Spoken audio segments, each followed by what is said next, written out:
न तेरा है न मेरा है, ये हिंदुस्तान सबका है। नहीं समझी गई ये बात तो नुकसान सबका है।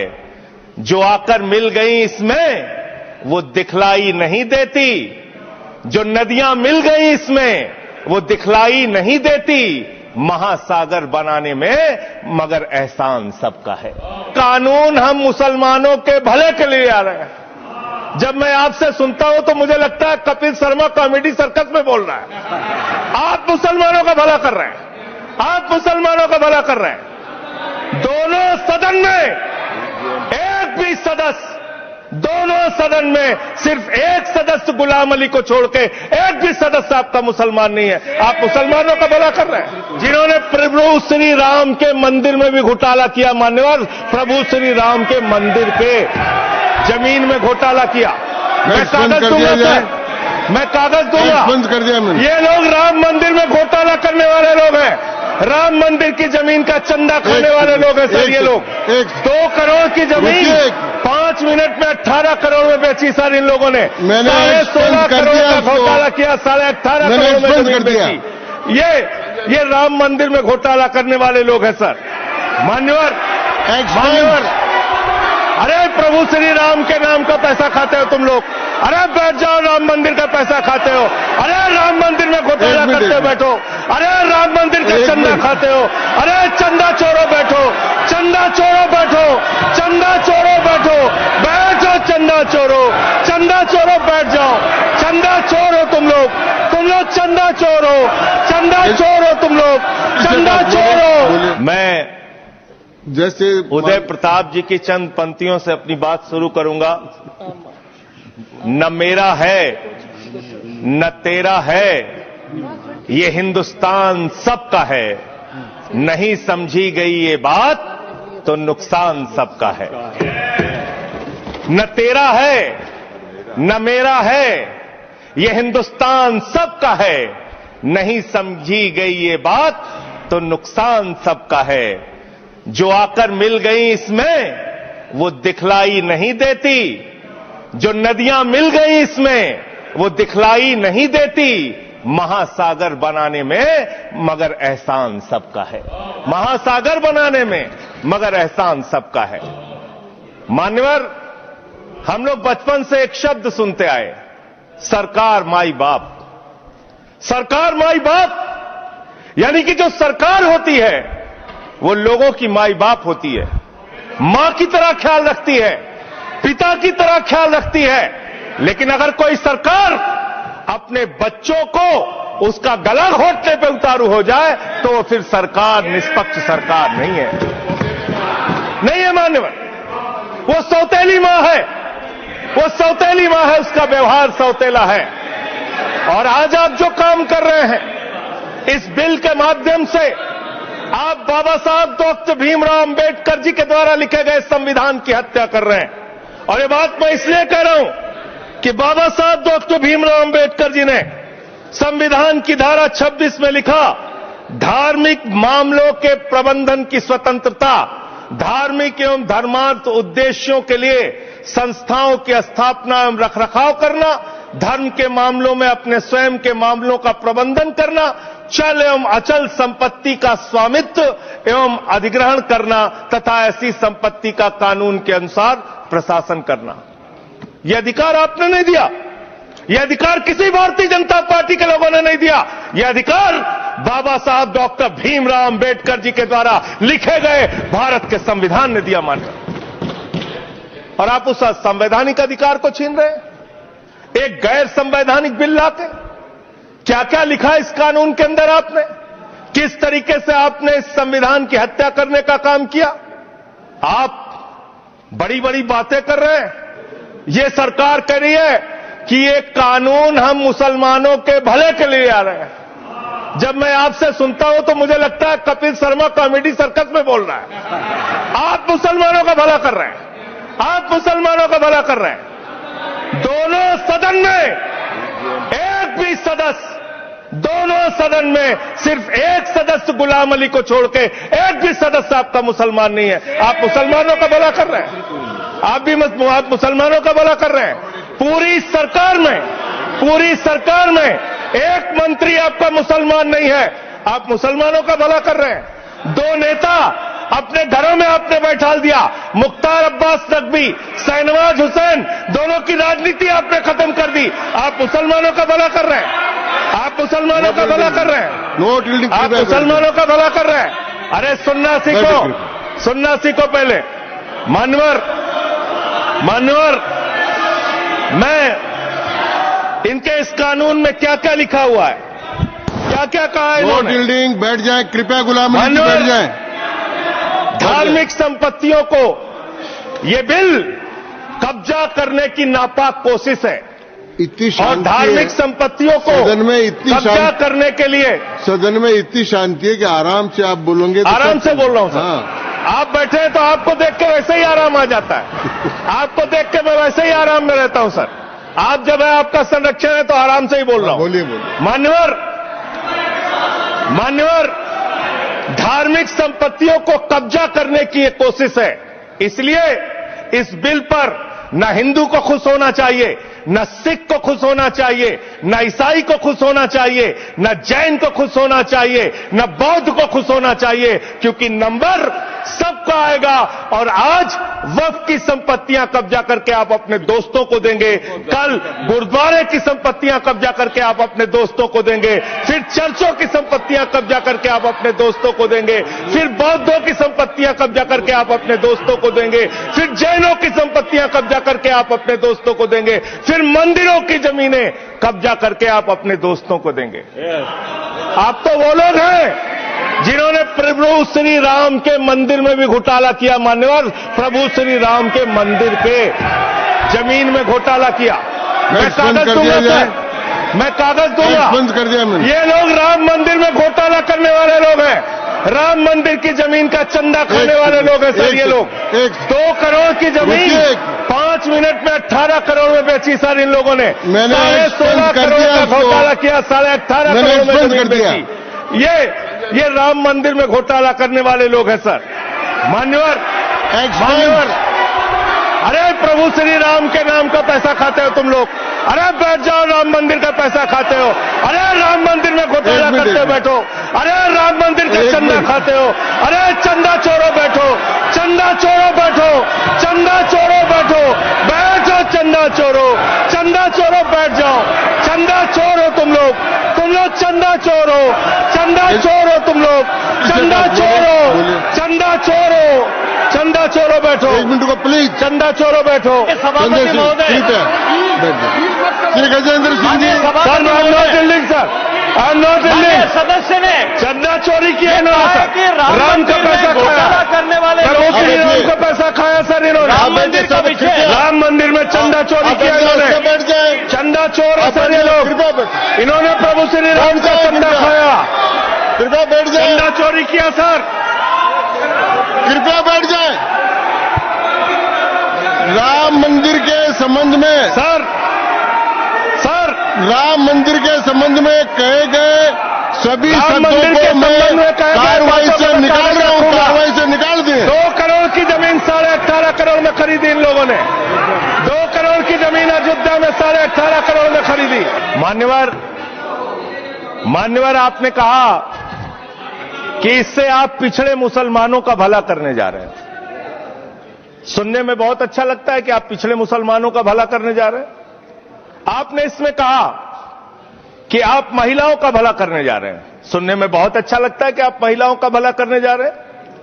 लेकिन ये सरकार, और यहां पे इस समय मंत्री जी नहीं है, मैं उनसे पूछना चाहता हूं, आप देश को और सदन को गलत जानकारी क्यों दे रहे हैं?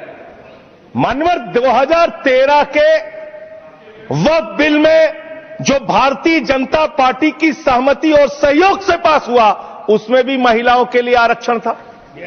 मना कर दीजिए कि नहीं था? मना करिए कि हम गलत बोल रहे हैं। मान्यवर, मंत्री जी ने कहा 1 करोड़ सुझाव आया।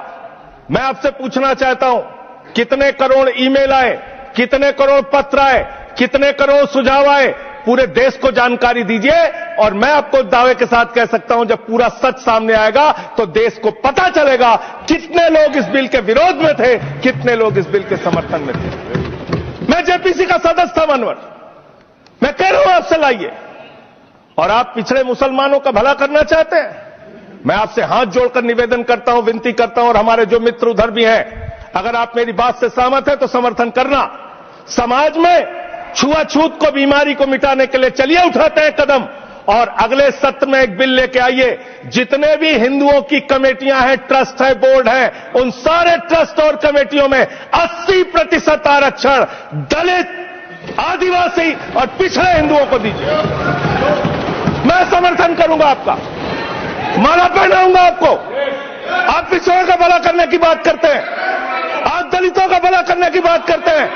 आपकी मातृ संस्था आरएसएस 100 साल तक आपने एक भी दलित, पिछड़ा और आदिवासी, एक भी महिला को आज तक आरएसएस का प्रमुख नहीं बनाया। आप दलितों और पिछड़ों और आदिवासियों की आरएसएस के बारे में भला करने की बात करते हैं। माननीय, इस बिल में क्या लिखा है? आप जो भी बातें इस विधेयक के अलावा बोलेंगे उन सबको मैं एक्सप्लेन करूंगा। ये क्या सच नहीं है?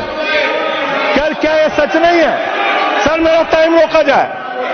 और सर बिल के बारे में बात करते हैं। माननीय मंत्री जी ने कहा आज आप इस बिल को पास कर रहे हैं, आज आपका सीना चौड़ा हो रहा है, आपको लग रहा है एक धर्म के अधिकार को आप छीन रहे हैं। नहीं, कल को आप सभी धर्मों की धार्मिक संपत्तियां छीन के आप अपने दोस्तों का देने का काम करेंगे। मैं फिर इसको दोहरा रहा हूं और फिर इसको कह रहा हूं कि आप ये करेंगे, धार्मिक संपत्तियों के कब्जा करने का काम करेंगे। और किसी गलतफहमी में मत रहिए। आपको लोकसभा के चुनाव में मात्र 36% वोट मिला है। इस देश की 64% आबादी आज भी आपके खिलाफ है, आज भी आपके खिलाफ खड़ी है। किसी गलतफहमी में मत रहिए। बड़ी बड़ी सत्ता उखड़ गई और चली गई। मान्यवर, आपने इसमें लिखा बिल के अंदर कि वक्फ कमेटी के अंदर गैर मुसलमान इसका सदस्य बन सकता है। आप क्या गुरुद्वारा कमेटी के अंदर गैर सिख को मेंबर बना सकते हैं? क्या ईसाई कमेटी के अंदर गैर ईसाई को सदस्य बना सकते हैं?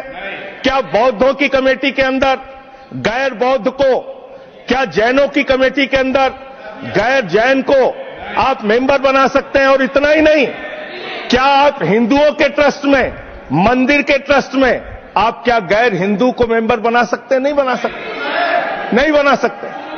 आप एक झूठ फैला रहे हैं देश भर में, देश भर में झूठ फैला रहे हैं। आप कह रहे हैं ये मैं पढ़ रहा हूं राम मंदिर का, सर, राम मंदिर ट्रस्ट। झूठ शब्द असंसिद्धि है, जो असंसिद्धि शब्द उनको निकाल दीजिए। सत्य से परे, सत्य से परे। सर ये प्रभु श्री राम के मंदिर का ट्रस्ट, मैं इसका समर्थन करता हूं। नहीं, आप सर मैं इसका समर्थन कर रहा हूं। ये सब्जेक्ट नहीं है सर, समर्थन कर रहा हूं। सुन तो लीजिए, आप कहे से नहीं सुनूंगा। डिस्ट्रिक्ट मजिस्ट्रेट प्रोसीडिंग में नहीं आएगा सर, मेरी बात तो बिल्कुल नहीं आएगा सर, मेरी बात सुन लीजिए। घनश्याम जी प्लीज, चेयरमैन साहब, district magistrate of Ayodhya will be ex officio trustee who will be a practicing Hindu. If the DM is not Hindu, then additional district magistrate will be an ex officio member of the trust. हम इसका समर्थन करते हैं sir. Hindu धर्म के trust में हिंदू को member होना चाहिए, आपने लिखा, हम इसका समर्थन करते हैं। लेकिन आप दूसरे धर्मों के ऊपर कह रहे हैं। कल को आप गुरुद्वारा कमेटियों में कहेंगे सिख नहीं, दूसरे धर्म के लोग इसमें आएंगे। कल को आप जैन कमेटियों में घुसेड़ेंगे, बौद्धों की कमेटियों में घुसेड़ेंगे। ये बात गलत है, ये पूरी तरीके से गलत है। और आज पूरे देश को आप बताइए, मान्यवर, पूरे देश को आप बताइए, 2009 में आपने अपना घोषणा पत्र जारी किया था, मैनिफेस्टो। ये मैनिफेस्टो आपका लेके आया हूं, ये तो आपका डॉक्यूमेंट है, मेरे घर नहीं बना। इस मैनिफेस्टो में लिखा है इन्होंने कि 2009 के मैनिफेस्टो में लिखा है कि वक्फ की जमीनों पर जो अवैध कब्जे हुए हैं, के.आर. रहमान की कमेटी की रिपोर्ट के हिसाब से हम मुस्लिम धर्म गुरुओं के साथ बातचीत करके उसको खाली कराने का काम करेंगे। कितना दोहरा चरित्र है आपका। आपने कहा वक्फ की जमीनों को खाली कराने का काम करेंगे जिस पे कोई और कब्जा कर रखा है। मान्यवर, एक और बात, सुप्रीम कोर्ट के अंदर आप कह रहे हो कागज चाहिए, कागज चाहिए। मंत्री जी ने कहा कागज चाहिए। मंत्री जी, आपको कागज की बहुत जरूरत होती है, कागज आपको चाहिए। आपकी सरकार ने 2020 में, ये पूरे देश को देखना चाहिए, पूरे देश को सर, 2020 में मैं जेपीसी का मेंबर था, ये कागज वहां मिला हमें। 2020 में सुप्रीम कोर्ट में, सर आप, मेरी बात नहीं आ रही सर मेरी बात नहीं आ रही। 2020 में मान्यवर इस भारत की सरकार ने, मोदी जी की सरकार ने शपथ पत्र दिया सुप्रीम कोर्ट में। से क्या लिखा हुआ है? 99% वक्फ की संपत्तियां डिजिटाइज हो चुकी हैं। मुख्तार अब्बास नकवी साहब आपके मंत्री थे, उनका बयान है 100% वक्फ की संपत्तियां डिजिटाइज हो चुकी हैं। तो जब आप सारी संपत्तियां डिजिटाइज कर चुके हैं, सब कुछ ऑनलाइन कर चुके हैं वामसी पोर्टल में, सारे कागजात जांच चुके हैं, तो क्या आप फसाद कराने के लिए फिर से कागज मांग रहे हैं? फसाद कराने के लिए आप फसाद कराने के लिए कागज मांग रहे हैं। आप फसाद कराने वाले हिंदू हैं, हम सौहार्द फैलाने वाले हिंदू हैं। यह बुनियादी फर्क है, यह बुनियादी फर्क है। आप देश भर में फसाद, नफरत, लड़ाई, झगड़ा कराने का काम करते हैं। मान्यवर, मैं अंत में आप लोगों से सिर्फ एक ही बात कहना चाहता हूं कि आज सच्चर कमेटी की रिपोर्ट की बात कही गई और कहा गया 12,000 करोड़ की आमदनी हो सकती थी। एक सुझाव मैं पूरे सदन की तरफ से इस सरकार को देना चाहता हूं। 12,000 करोड़ की आमदनी की चिंता है वक्फ की, करोड़ों मुसलमानों की चिंता है आपको। एक अपने दोस्त को पकड़ के लाइए, नीरव मोदी को 20,000 करोड़ वसूलिए, 12,000 करोड़ वक्फ को दीजिए, 8,000 करोड़ अपने पास रखिए।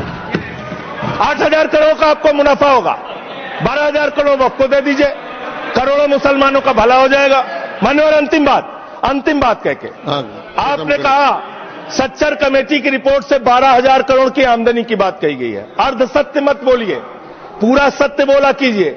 सुविधाजनक सत्य मत बोलिए, पूरा सच बोला कीजिए। मंत्री जी, इसमें लिखा हुआ है सच्चर कमेटी की रिपोर्ट में कि भारत की सरकार ने, राज्यों की सरकार ने अलग अलग राज्यों में, अलग अलग जगहों पे 365 वक्फ की संपत्तियां कब्जा कर रखी हैं। आप उसके बारे में नहीं बताते, आप अर्धसत्य बोलते हैं। मैं तो जेपीसी का मेंबर रहा हूं, मुझे सब पता है। तो इसलिए मान्यवर, आप फैला रहे हैं झूठ। ट्रिब्यूनल के फैसले, बस खत्म सर, खत्म। असत्य, सत्य से परे मान्यवर, सत्य से परे मान्यवर। ट्रिब्यूनल के लिए आप कह रहे हैं उसको अपील नहीं की जा सकती। हाई कोर्ट का फैसला ट्रिब्यूनल के फैसले के खिलाफ आया है, सुप्रीम कोर्ट का फैसला ट्रिब्यूनल के फैसले के खिलाफ आया है। आपने कहा 5 साल का प्रैक्टिसिंग मुस्लिम होना चाहिए। कैसे प्रैक्टिसिंग मुस्लिम तय करेंगे सर? आप क्या मुसलमानों के घर में सीसीटीवी का कैमरा लगाएंगे? कौन नमाज पढ़ रहा है, कौन नमाज नहीं पढ़ रहा है, कौन मुसलमान है, कौन मुसलमान नहीं है? आपने मान्यवर ऐसे प्रावधान इसमें रखे हैं जो बड़े अजीब हैं, जो अपने आप में ये बताते हैं कि आपकी मंशा सिर्फ देश में झगड़ा कराने की है, नफरत फैलाने की है, फसाद कराने की है। आपकी मंशा कहीं भी मुसलमानों का या किसी वर्ग का भला करने की नहीं है। बस एक अंतिम बात कह के अपनी बात समाप्त करूंगा। ये काम आपने देश के अंदर बहुत अच्छा शुरू कर दिया। आप एक काम करते हैं, देखो मुसलमानों को ठीक कर रहा हूं, दूसरी तरफ महंगाई बढ़ रही है, नुकसान हिंदुओं का। 94 लाख करोड़ रुपए शेयर बाजार में डूब रहा है, नुकसान हिंदुओं का। 11 लाख बच्चे स्कूलों से बाहर निकल गए, नुकसान हिंदुओं का। तो मुसलमानों को ठीक करने के नाम पर आप नुकसान देश के करोड़ों हिंदुओं का भी कर रहे हैं। इसलिए ये सब बातें करके देश में आप नफरत फैला के ये सब झगड़े फसाद के काम मत कीजिए। और अंत में आपसे एक ही बात कहना चाहता हूं, अभी भी वो मौका है इस बिल को, जो गैर संवैधानिक है, जो बाबा साहब के संविधान के खिलाफ है, इसको वापस लीजिए। धन्यवाद।